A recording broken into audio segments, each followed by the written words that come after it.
Hello guys, स्वागत है फिर से आपका हमारे चैनल में। नए मॉक टेस्ट में यहाँ पे करने वाले हैं। एक एडमिट कार्ड आपका आ चुका है। एग्जाम में बहुत कम समय बाकी है, तो जितना ज़्यादा प्रैक्टिस कर सकते हैं उतना ज़्यादा कर लीजिए। तो यहाँ पे जो प्रैक्टिस हम करने वाले हैं बहुत ही शानदार है, यानी कि एक एक प्रश्न आपके एग्जाम के लिए इंपॉर्टेंट है। कुछ प्रश्न देखिएगा, उसके बाद ही आप पूरा वीडियो लाइक करेंगे, ठीक है। चलिए देख लेंगे, अगर पसंद आए तभी। तो पहला क्वेश्चन यहाँ पे हिस्ट्री से 5 क्वेश्चन आ रहे, जैसे यूजुअल शुरुआत करते हैं हम। तो हिस्ट्री के 5 क्वेश्चनों में से पहला क्वेश्चन देख लेंगे। तो कहते हैं अशोक का उसके किस शिलालेख में बुद्ध, शाक्य एवं अशोक नाम मिलता है, ठीक है। अशोक का किस शिलालेख में बुद्ध, शाक्य और अशोक का नाम मिलता है, ठीक है। बहुत कम जगह पे उसका अशोक का नाम मिलता है, तो याद रखेंगे इसका राइट आंसर हो जाएगा जो मास्की लघु शिलालेख है, ठीक है। शिलालेख का मतलब क्या होता है, जो यहाँ पर पत्थर पर गोद करके लिखा जाता है। जब पत्थर पे खोद करके लिखा जाता है उसको यहाँ पे शिलालेख कहते हैं, ठीक है। तो वहाँ पर जो मास्की लघु शिलालेख है, इसमें इनका नाम अशोक और बुद्ध, शाक्य देखने को मिल जाता है। इंग्लिश में भी है, इंग्लिश वाले इंग्लिश में पढ़ सकते हैं, ठीक है। चलिए क्वेश्चन नंबर 2 देखिए। कहते हैं यहाँ पर कि महावीर किस राजघराने में पैदा हुए थे, ठीक है। महावीर कौन थे, सभी को पता है, जैन धर्म से ये संबंधित हैं और यहाँ पर ये 24वें तीर्थकर हुआ करते थे। तो 2 का जो राइट आंसर होगा दोस्तों वो हो जाएगा यहाँ पे ज्ञात्रक की छत्री, ठीक है। ज्ञात्रक की छत्री इसका करेक्ट आंसर हो जाएगा। और इनके द्वारा जो यहाँ पे एक शिक्षा जोड़ी गई थी जो था ब्रह्मचर्य, ठीक है। याद रखें किसके द्वारा जोड़ा गया था ब्रह्मचर्य, ये महावीर के द्वारा जोड़ा गया था, ठीक है। अब जैन धर्म में ही एक यहाँ पे संलेखना की प्रोसेस बहुत फेमस है। संलेखना की मतलब क्या होता है, जैसे बिना खाए पिए ही अपना प्राण त्याग देना ही संलेखना की प्रोसेस कहलाती है। चंद्रगुप्त जो थे उन्होंने इसको अपनाया था, उन्होंने अपने प्राण त्याग दिए थे, ठीक है। 3 में देखिएगा। तो कहते हैं यहाँ पर कोणार्क का सूर्य मंदिर नरसिंह देव प्रथम ने बनवाया था, वे किस राजवंश से संबंधित है। अब यहाँ पहला क्वेश्चन तो आपको इसी में मिल गया कि कोणार्क का जो सूर्य मंदिर है वो किसने बनवाया, तो याद रखेंगे वो देव प्रथम ने बनवाया। अब यहाँ पर कहते हैं किस राजवंश से संबंधित है, तो 3 का राइट आंसर होगा यहाँ पर क्या, शाही गंगवंश राजवंश से, ठीक है। कौन से, जो शाही गंगवंश राजवंश है उससे ये संबंधित हैं, याद रखेंगे ये आपका करेक्ट आंसर हो जाएगा। नरसिंह देव प्रथम ने कोणार्क का सूर्य मंदिर बनवाया था, ठीक है। चलिए उड़ीसा में पड़ता है। अगला क्वेश्चन कहते हैं यहाँ पे कि अकबरनामा के निम्नलिखित भागों में से किसे आईने अकबरी कहा जाता है, ठीक है। अब जो आईने अकबरी है ना, ये अबुल फजल के द्वारा लिखी गई है। तो यहाँ पे देखिएगा तो ये एक पार्ट है अकबरनामा का, ठीक है। अकबरनामा का जो पार्ट है उसको आईने अकबरी कहा जाता है। तो उस पार्ट को आपको बताना है कौन सा है ये। तो 4 का जो करेक्ट आंसर है वो हो जाएगा यहाँ पे तृतीय भाग को, ठीक है। जो आईने अकबरी है वो अकबरनामा का 3rd पार्ट है, उसी को आईने अकबरी जाना जाता है, ठीक है। इंपॉर्टेंट क्वेश्चन है, बनता है एग्जाम में। क्वेश्चन नंबर 5 में देखिएगा। तो कहते हैं कि जो मीर कासिम ने अंग्रेज़ों से संधि करके उन जिलों को अंग्रेज़ों को देना मंजूर कर लिया था, ये आपको बताना है, ठीक है। अब देखिए जब मीर कासिम के समय की बात है तो यहाँ पर उन्होंने अंग्रेज़ों से संधि कर ली, ठीक है। अब जब संधि उन्होंने करी तो हुआ क्या, उसमें कुछ ज़िले जो है उनको दे दिए गए, तो वही आपको बताना है। तो 5 का जो करेक्ट, थोड़ा सा टफ है एग्जाम मतलब क्वेश्चन, ठीक है। तो ध्यान में देखिएगा। तो एक तो यहाँ पे वर्धमान हुआ करता था, दूसरा मिदनापुर था और चौथा जो था ये चटगांव, मतलब तीसरा वाला। तो सिलहट जो है इसके तहत नहीं आता है, तो याद रखेंगे ऑप्शन नंबर सी यहाँ पे करेक्ट हो जाएगा। ये हो गया आपका सी ऑप्शन नंबर करेक्ट, ठीक है। चलिए अगला क्वेश्चन देखिए। अगले में कहा गया कि किस ईस्वी सन में मुस्लिम लीग ने एक अलग राष्ट्र का संकल्प स्वीकार किया था, ठीक है। अब मुस्लिम लीग जो था इसने एक अलग राष्ट्र का संकल्प कब शुरुआत करी, तो याद रखेंगे वो हो जाएगा 6 का राइट आंसर आपका डी वाला, यानी 1940 में मुस्लिम लीग ने एक अलग राष्ट्र की मांग कर ली या फिर उसको संकल्प स्वीकार किया कि अब हम पाकिस्तान बना के रहेंगे, और वैसा ही हुआ कुछ दिन के बाद। ये 1940 की बात है, याद रखेंगे। चलिए अगला क्वेश्चन देखिएगा। यहाँ पर अवधि राष्ट्रीय आंदोलन के 5 क्वेश्चन आने हैं, तो उसको देख रहे हैं ना हम, ठीक है। तो कहते हैं 1853 में जब लॉर्ड डलहौजी ने जो पहली टेलीग्राफ लाइन शुरू करी वो किस किस के बीच शुरू हुई थी। अब लॉर्ड डलहौजी ने सबसे पहले शुरू किया, रेलवे का इनका श्रेय जाता है, ठीक है। डॉक्ट्रिन ऑफ लेफ्ट इनको कहा जाता है, हड़पनीत से संबंधित हैं। चलिए इसके ऑप्शन देखिए। तो इसका करेक्ट आंसर हो जाएगा, सभी को पता है, यानी कि मुंबई से ठाणे के बीच में ये चली थी। चलिए ये इसका करेक्ट आंसर हो गया। अगला क्वेश्चन देखिए। तो कहते हैं महात्मा गांधी द्वारा दक्षिण अफ्रीका में प्रकाशित की गई पत्रिका का नाम क्या है, ठीक है। अब महात्मा गांधी जो भारत आए थे 1915 में आए थे, ये क्वेश्चन भी पूछा जाता है, ठीक है। 1915 में आए थे वापस दक्षिण अफ्रीका से। अब यहाँ पर उनके द्वारा दक्षिण अफ्रीका में एक पुस्तक प्रकाशित करी गई थी, उसका आपको नाम बताना है। तो 8 का जो राइट आंसर हो जाएगा दोस्तों, वो हो जाएगा यहाँ पे इंडियन ओपिनियन, ठीक है। इंडियन ओपिनियन नाम से एक पुस्तक प्रकाशित की गई दक्षिण अफ्रीका में। ऑप्शन नंबर सी एकदम करेक्ट है। अगला क्वेश्चन देखिए, तो कहते हैं शांति निकेतन की स्थापना किसने करी थी। अच्छा क्वेश्चन है, बार बार पूछा जाता है। जो शांति निकेतन है ना, उसकी स्थापना किसने करी, तो 9 का जो राइट आंसर हो जाएगा दोस्तों, वो हो जाएगा यहाँ पे रविन्द्रनाथ ठाकुर, ठीक है। रविन्द्रनाथ ठाकुर जो हैं उन्होंने शांति निकेतन की स्थापना करी, ठीक है। किसने, शांति निकेतन की स्थापना करी। अब उससे पहले एक चीज़ अच्छा देख लीजिएगा, अगर आपको पीडीएफ चाहिए, ठीक है, एक रिवीजन मटेरियल चाहिए, यानी कि कितना कम समय बचा हुआ है मात्र, ठीक है, कुछ ही समय बचा हुआ है, तो उसके तहत यहाँ पर आपको रिवीजन करना बहुत इंपॉर्टेंट। तो रिवीजन के लिए यहाँ पे पीडीएफ तैयार करी गई हैं। उसमें क्या है, आपको क्वेश्चन आंसर एक साथ में दिया गया है, टॉपिक वाइज दिया गया है, इंपॉर्टेंट सारे करंट अफेयर दिए गए हैं, तो उनको आप ले सकते हैं। डिटेल आपको दिख रही होगी, बस इतने सस्ते में आपको मिल जाएगा, ठीक है। जो मेहनत लगी है सिर्फ उसी का पैसा लिया जा रहा है, ठीक है। चलिए, कहते हैं गांधी जी के नाम के पहले महात्मा जोड़ा गया था, ठीक है। 10 में देखिए, तो गांधी जी के नाम के पहले जो महात्मा जोड़ा गया वो चंपारण सत्याग्रह के दौरान जोड़ा गया था। कब, चंपारण सत्याग्रह जब होता है उसी के समय इनके पहले महात्मा जोड़ा गया था, ठीक है।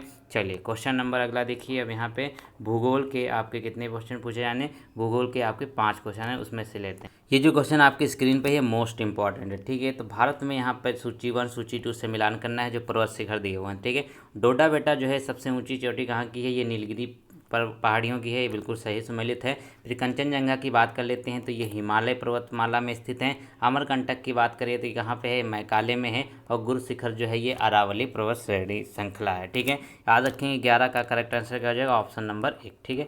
आप चलिए अगला देखें यहाँ पे, तो कहते हैं कि जो अन्ना सलाई की पहाड़ियाँ हैं, अन्ना मलाई है बेसिकली, अन्ना मलाई की जो पहाड़ी है, इलायची की पहाड़ी और पलानी की पहाड़ियाँ कहाँ पे मिलती हैं, ठीक है। अन्ना मलाई, इलायची की पहाड़ियाँ और पलानी की पहाड़ी कहाँ पे पाई जाती हैं, तो 12 का राइट आंसर हो जाएगा यहाँ पर, ये अन्नामलाई में ही पाई जाती हैं, ठीक है। ऑप्शन नंबर ए यहाँ पे एकदम करेक्ट हो जाएगा। अगला क्वेश्चन यहाँ पे देखिएगा, अगला क्वेश्चन देखिए, तो कहते हैं यहाँ पे कि भारत का जो अक्षांशीय विस्तार है वो कितना है, ठीक है, यानी कि लेटीट्यूडनल एक्सटेंट ऑफ इंडिया वो कितना है, तो आपको बताना है। 13 का राइट आंसर हो जाएगा। 8 डिग्री 4 मिनट उत्तरी अक्षांश से लेकर के 37 डिग्री 6 मिनट उत्तरी अक्षांश, इसका राइट आंसर हो जाएगा। इसको याद रखिए, डिट्टो 37 डिग्री 6 मिनट और 8 डिग्री 4 मिनट उत्तरी अक्षांश है, ठीक है, क्योंकि हमारा भारत जो है उत्तरी गोलार्ध में स्थित है, ठीक है। अगला क्वेश्चन यहाँ पे कहता है कि निम्नलिखित जलप्रपातों एवं राज्यों के उगमों से युग्म असत्य है, ठीक है। जो असत्य है वो यहाँ पर आपको बताना है। तो देखिएगा 14 में होगा क्या, बेसिकली यहाँ पे देखें, जो जोंग है वो आप सभी को पता है कर्नाटक में स्थित है, धुआंधार मध्य प्रदेश में है, हुंडरू झारखंड में है, लेकिन यहाँ पे जो आपका पापनाशम है ना, ये आपका हिमाचल प्रदेश में नहीं स्थित है, ठीक है। तो क्या हो जाएगा, ऑप्शन नंबर बी यहाँ पे एकदम करेक्ट हो जाएगा, ठीक है। तो बी जो है वो यहाँ पे असत्य है, ठीक है। अगला क्वेश्चन देखिए, 15 में कहते हैं निम्नलिखित में से कौन सा एक उच्चतम पर्वत शिखर है, ठीक है, सबसे ऊंचा पर्वत शिखर है। इनमें से 4 ऑप्शन दिए हुए आपको, तो इसका राइट आंसर क्या हो जाएगा, आपका गॉडविन ऑस्टिन हो जाएगा। बेसिकली इसको केटू के नाम से भी जाना जाता है। तो गॉडविन ऑस्टिन जो है ये आपका भारत का सबसे ऊंचा है, ठीक है। और यहाँ पे अगर पूरे विश्व की बात करते हैं तो सभी को पता है वो हो जाएगा माउंट एवरेस्ट, ठीक है, लेकिन वो कहाँ पे पड़ता है, वो नेपाल में पड़ता है, इसीलिए इंडिया का वो नहीं कहा जाता है, ठीक है। 16 में कहते हैं कि जो पद है हरित, अब देखिए 5 क्वेश्चन इकोनॉमिक्स के आएंगे, ठीक है। जो टर्म है हरित सकल राष्ट्रीय उत्पाद, जिसको ग्रीन ग्रॉस नेशनल प्रोडक्ट के नाम से जाना जाता है, तो वो किस पे जोर देता है बेसिकली, तो 16 का करेक्ट आंसर हो जाएगा, वो हो जाएगा यहाँ पे सस्टेनेबल विकास पर, ठीक है। चिरस्थायी जो विकास है, बेसिकली यहाँ पे जो सस्टेनेबल विकास है उस पे ये जोर देता है, ठीक है, ग्रीन ग्रॉस नेशनल प्रोडक्ट। चलिए अगला क्वेश्चन देखिए, यहाँ पे 17 में कहते हैं किसी देश में पैदा होने वाली निजी आय में किसे शामिल नहीं किया जाता है, ठीक है। किसी देश में पैदा होने वाली अगर निजी आय है तो उसमें क्या शामिल नहीं होता है, ये आपको बताना है। तो 17 में देखिए तो होगा क्या, यहाँ पे देखिए जो विदेशी ऋणों पर वर्तमान भुगतान है ना, विदेशी ऋणों पर वर्तमान भुगतान होता है वो इसमें शामिल नहीं होता है। तो ऑप्शन नंबर डी एकदम करेक्ट हो जाएगा। चलिए क्वेश्चन नंबर अगला देखिए, अगले में कहते हैं ना कि मुद्रा का प्राथमिक कार्य कौन सा है, ठीक है। जो यहाँ पे मुद्रा है, ठीक है, ये जो मुद्रा होती है इसका प्राथमिक कार्य कौन सा होता है, तो 18 का राइट आंसर हो जाएगा यहाँ पे विनियमन का माध्यम होता है। विनिमय का माध्यम क्या होता है, ठीक है, वस्तुओं का आदान प्रदान, ठीक है, सेवाओं या प्रोडक्ट का आदान प्रदान वस्तु मुद्रा के माध्यम से किया जाता है। तो इसका सबसे पहले कार्य यही हो जाएगा कि विनिमय का माध्यम। ठीक है, अगला क्वेश्चन देखिए भाई साहब, क्वेश्चन नंबर अगर देखिए 19 में, तो कहते हैं पहली राष्ट्रीय आय समिति का गठन किया गया था। ठीक है, जो पहली राष्ट्रीय आय समिति है जिसको नेशनल इनकम कमेटी कहा गया, तो वो सबसे पहले कब यहाँ पे बनाई गई, उसका गठन किया गया, तो 19 का राइट आंसर हो जाएगा यहाँ पर 1949 में। ठीक है, कब? 1949 में सबसे पहली राष्ट्रीय आय समिति का गठन किया गया। तो ऑप्शन नंबर बी यहाँ पे एकदम करेक्ट हो जाएगा। क्वेश्चन नंबर अगर 20 में देखिए, तो कहते हैं भारत में सिंचाई के साधन हैं। ठीक है, जो भारत है इसमें सिंचाई के जो साधन हैं वो कौन कौन से हैं, तो देखिएगा आप सभी को पता है, एक तो नहरें भी हैं, तालाब भी है, और यहाँ पे कुएं तथा नलकूप भी हैं। तो उपरोक्त में से सभी आपका करेक्ट आंसर हो जाएगा। सिंचाई के माध्यम अपने इंडिया में अभी भी यहाँ पर ये सारी चीज़ें हैं। नहरें सबसे ज़्यादा होती है, ठीक है, नलकूपों भी सबसे ज़्यादा होती है, तालाब से भी कहीं कहीं होती है। ठीक है, क्वेश्चन नंबर अब देखें यहाँ पे संविधान से, संविधान की बात करते हैं, 5 क्वेश्चन पूछे जाने इसमें।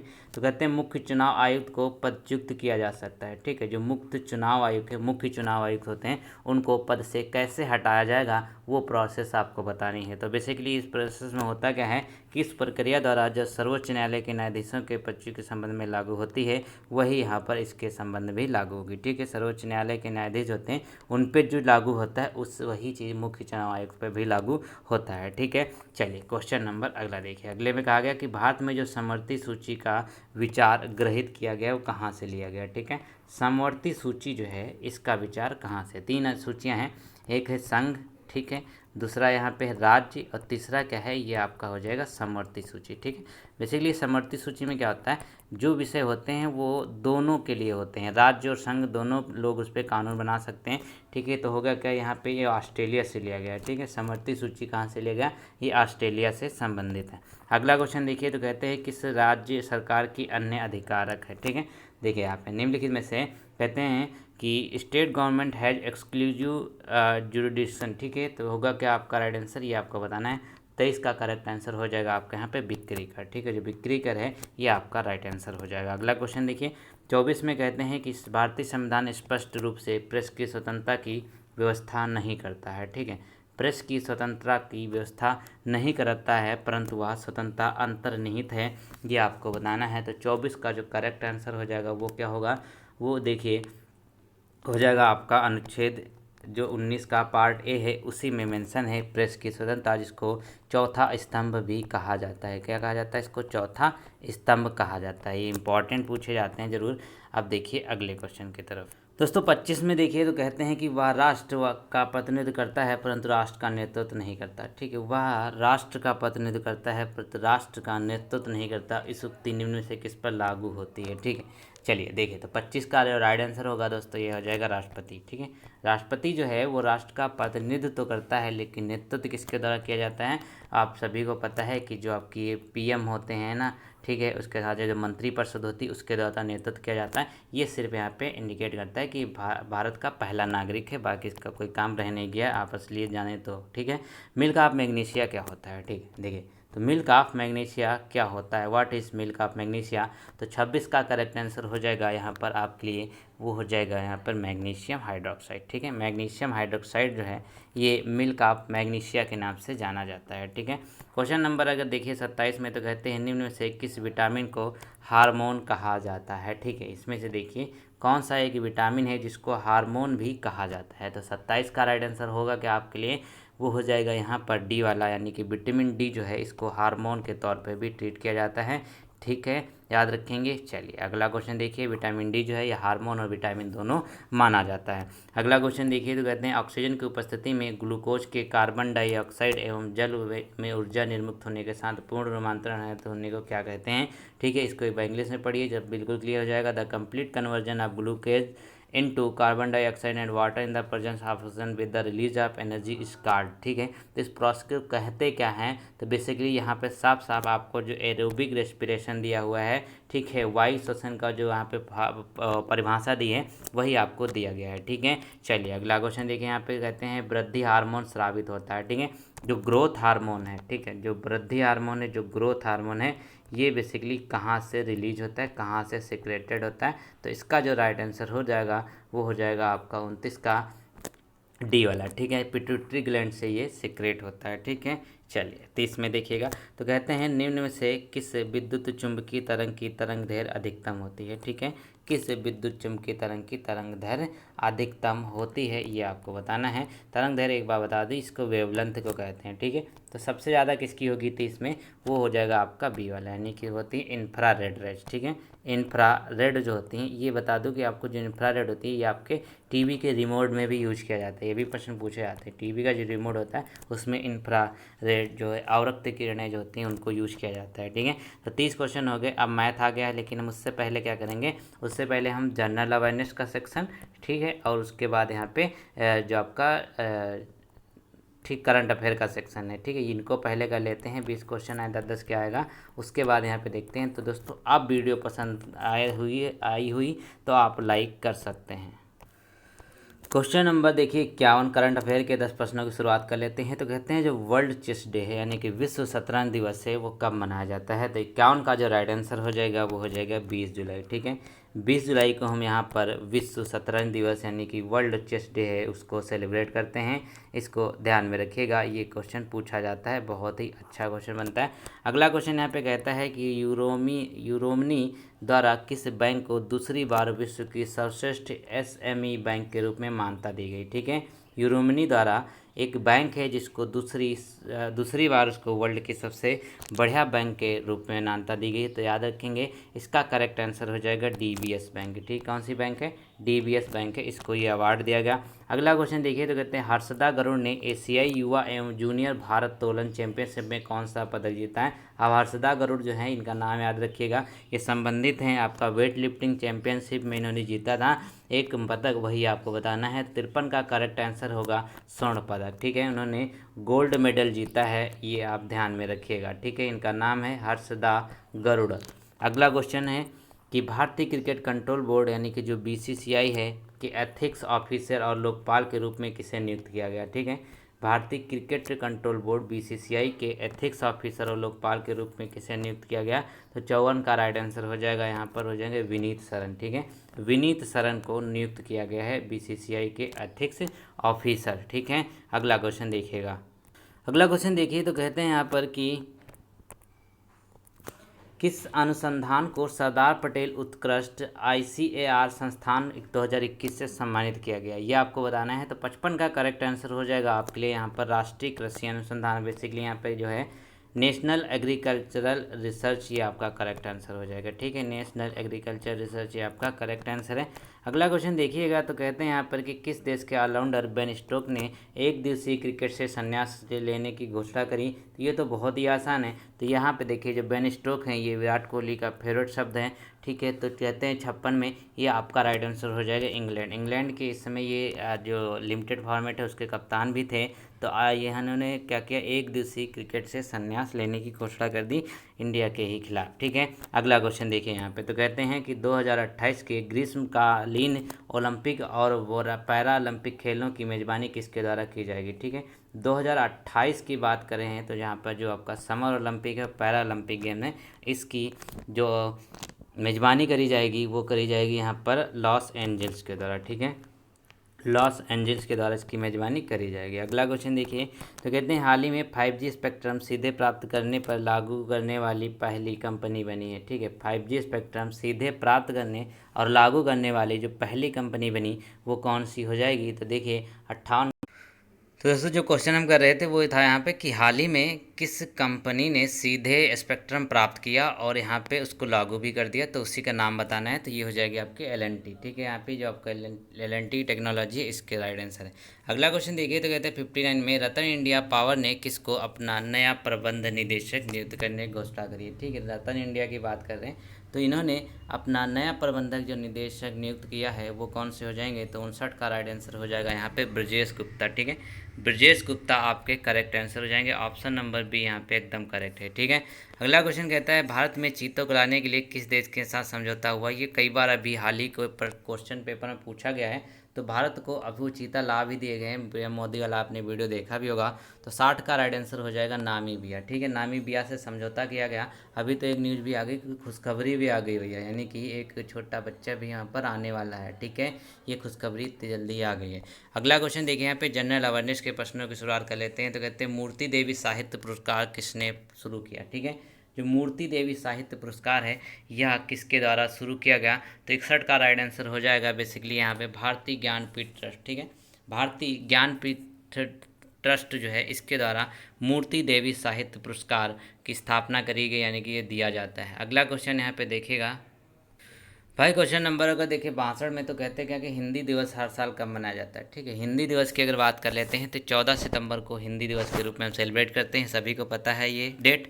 ठीक है, हिंदी दिवस कब मनाई जाती है, 14 सितंबर को। अगला क्वेश्चन देखिए यहाँ पे 63 में, कहते हैं कि भारत चीन युद्ध 1962 पर आधारित पुस्तक अनटोल्ड स्टोरी के लेखक कौन है। ठीक, भारत चीन युद्ध जो हुआ था 1962 में, उस पर आधारित पुस्तक अनटोल्ड स्टोरी जो है उसके लेखक कौन है। तो 63 का जो राइट आंसर होगा दोस्तों वो क्या हो जाएगा यहाँ पर ए वाला, यानी कि जो लेफ्टिनेंट जनरल BM कौल है ना, वो इसके करेक्ट आंसर हो जाएंगे। ठीक है, ये आधारित पुस्तक जो है इसके लेखक हैं लेफ्टिनेंट जनरल BM कौल। ठीक है, अगला क्वेश्चन देखिए यहाँ पे। तो कहते हैं निम्नलिखित में से किस शहर में विश्व की प्रथम टेस्ट ट्यूब बेबी डॉल्फिन पैदा हुई है। ठीक है, अब यहाँ पे देखिए टेस्ट ट्यूब बेबी डॉल्फिन को यहाँ पे पैदा किया गया है टेस्ट ट्यूब की मदद से, ये आपको बताना है। तो आपका राइट आंसर क्या हो जाएगा 64 का, वो देखिए वो हो जाएगा यहाँ पर नंबर सी, यानी कि हांगकांग इसका करेक्ट आंसर हो जाएगा। हांगकांग इसका करेक्ट आंसर है। चलिए अगला क्वेश्चन देखिए। तो कहते हैं Indira Gandhi memorial tulip garden कहाँ पर स्थित है। ठीक है, Indira Gandhi memorial tulip garden जो स्थित है वो कहाँ है। तो 65 का राइट आंसर हो जाएगा आपके लिए बहुत ही आसान, श्रीनगर में। ठीक है, श्रीनगर ये आपका राइट आंसर है। अगला क्वेश्चन देखिए, कहते हैं प्रधानमंत्री मोदी ने डॉक्टर APJ अब्दुल कलाम की जिस मूर्ति का अनावरण किया उनके रामेश्वरम स्मारक में किया गया, उन्हें कौन से वाद्य यंत्र बजाते हुए दिखाया गया है। ठीक है, तो ये आपका राइट आंसर क्या हो जाएगा जल्दी से बताइए, हो जाएंगे वीणा, यानी कि उनको वीणा बजाते हुए दर्शाया गया है। अगला क्वेश्चन देखिए। तो कहते हैं निम्न कथनों में से कौन सा कथन सही नहीं है। कौन सा कथन जो सही नहीं है ये आपको बताना है। तो चलिए देख लेते हैं। तो कहते हैं यहाँ पर कि राष्ट्रगीत वंदे मातरम की रचना बंकिम चंद्र चटर्जी ने मूल रूप से बंगला में करी, यही आपका सेंटेंस पहले ही गलत मिल गया, यानी कि ये आपके सारे सही हैं। जो सही है उनको तो देख लीजिए भैया। तो शक संवत पर आधारित राष्ट्रीय पंचांग में एक चैत्र समान नेता 22 मार्च को, अधिक वर्ष जो है 21 मार्च को होता है। भारत के राष्ट्रीय ध्वज को प्रारूप को संविधान सभा ने 22 जुलाई 1947 को अपनाया। रविन्द्रनाथ ठाकुर द्वारा मूल बंगला में रचित जनगण मन के हिंदी संस्करण को संविधान सभा ने भारत को यहाँ पर दिया था। ठीक है, तो आपको पहला ही गलत हो जाएगा, याद रखेंगे, यही सही नहीं है।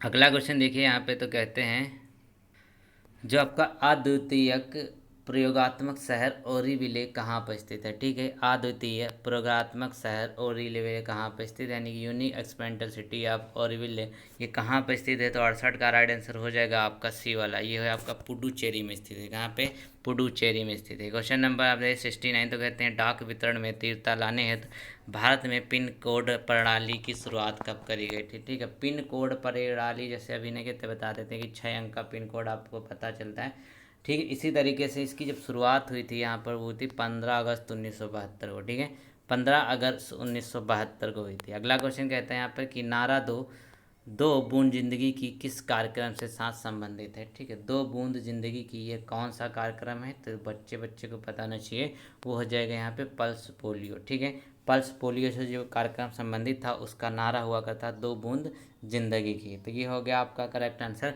आप चलते हैं यहाँ पर किस तरफ, अगले क्वेश्चंस की तरफ। वीडियो पसंद आए तो लाइक करें, डिस्क्रिप्शन जरूर चेक करें।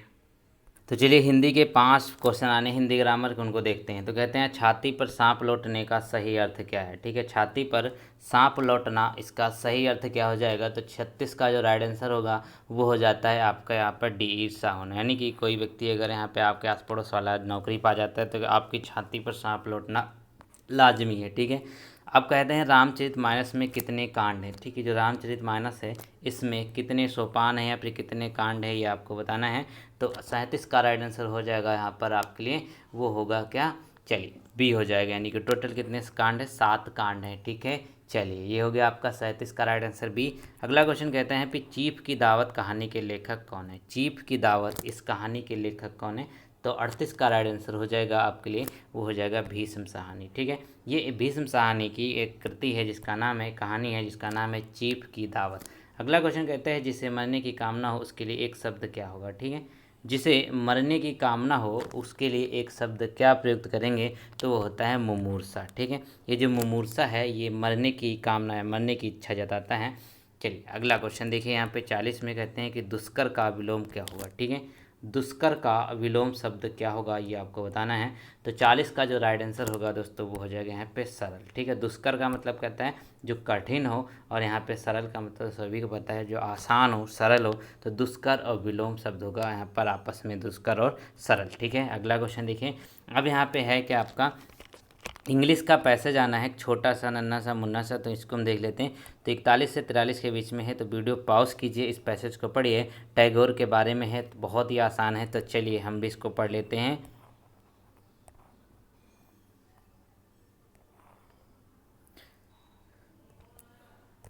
तो उम्मीद है आप लोगों ने इस पैसेज को पढ़ लिया है। अब चलिए इसके क्वेश्चन देख लेते हैं। तो कहा गया कि Tagore had the visionary power to see the future in. ठीक है, कहते हैं टैगोर के पास एक विजनरी पावर थी फ्यूचर देखने की। ठीक है, तो 41 का जो राइट आंसर हो जाएगा to seed of the present event. ठीक है, कहते हैं to seed of the present event, ये आपका करेक्ट आंसर है। तो Tagore expressed his concern about the danger of religious fanaticism and racism in his book. ठीक है, तो इन्होंने अपने बुक के बारे में जो रिलीजियस फैनेटिज्म और रेसिज्म की बात करी है, तो यहाँ पर वो क्या है, तो 42 का राइट आंसर होगा क्या, वो हो जाएगा यहाँ पे नेशनलिज्म। ठीक है, नेशनलिज्म इसका राइट आंसर है। अगला क्वेश्चन कहता है 43 में, which are the following divide in the society. ठीक है, कहते हैं ना कि यहाँ पे which of the following divides Indian society, Indian society जो है किस में डिवाइड इस समय, ये बात अभी हमने पैसेज पढ़ी है, वो हो जाएगा यहाँ पे कास्ट डिस्क्रिमिनेशन। ठीक है, यहाँ पर जातिवाद में विभाजित है। ठीक है, अगला क्वेश्चन कहते हैं यहाँ पे आपको सुपरलेटिव डिग्री बतानी है। ठीक है, ये superlative degree to comparative degree, superlative यहाँ पे दिया हुआ है, इसको आप कंपैरेटिव में चेंज करना है। He is one of the most wicked boys. ठीक है, ये यहाँ पे आपको सेंटेंस दिया हुआ है, तो यहाँ पे होगा क्या, अगर हम यहाँ पे कंपेयर करने की, अब कंपेरेटिव डिग्री है तो कंपेयर करेंगे, तो कहते हैं he is more wicked than most other boys. ठीक है, तो यह हो जाएगा बी, इसका करेक्ट आंसर हो जाएगा, कंपेरेटिव डिग्री में कंपेयर करेंगे। लास्ट क्वेश्चन देखेंगे इंग्लिश का, तो कहते हैं they ran after the bus stand could catch it. ठीक है, तो यहाँ पे बताना आपको कौन सा इसमें गलत होगा, तो क्या होगा गलत यहाँ पर, देखिए कुड कैच इट, ये यहाँ पे नहीं होगा। ठीक है, कैन होता। ठीक है, चलिए अगला क्वेश्चन देखिए यहाँ पे, तो यही आपका एरर हो जाएगा, ऑप्शन नंबर यहाँ पे सी जो है वो एकदम सही है। ठीक है, अगला क्वेश्चन देखिए, अगले में यहाँ पर आपको रीजनिंग के 5 क्वेश्चन देने हैं, तो आपको कथन दिया हुआ है, इसका निष्कर्ष दिया हुआ है, चलिए हम देख लेते हैं। ठीक है, तो पहला कथन जो पढ़ा गया है इसमें ये देखिए, चलिए क्वेश्चन नंबर कौन सा है, 46 है। ठीक, तो कथन कहता है कि जनसंख्या सबसे बड़ी प्रदूषक है। ठीक है, ये कथन बोला गया कि जनसंख्या जो है ये सबसे बड़ी जो है प्रदूषक है। ठीक है, अब यहाँ पे देखिए, अब इसके जो निष्कर्ष हैं वो क्या होगा, बढ़ी हुई जनसंख्या सबसे बड़ा संसाधन है, ये यहाँ पे एक बोला गया।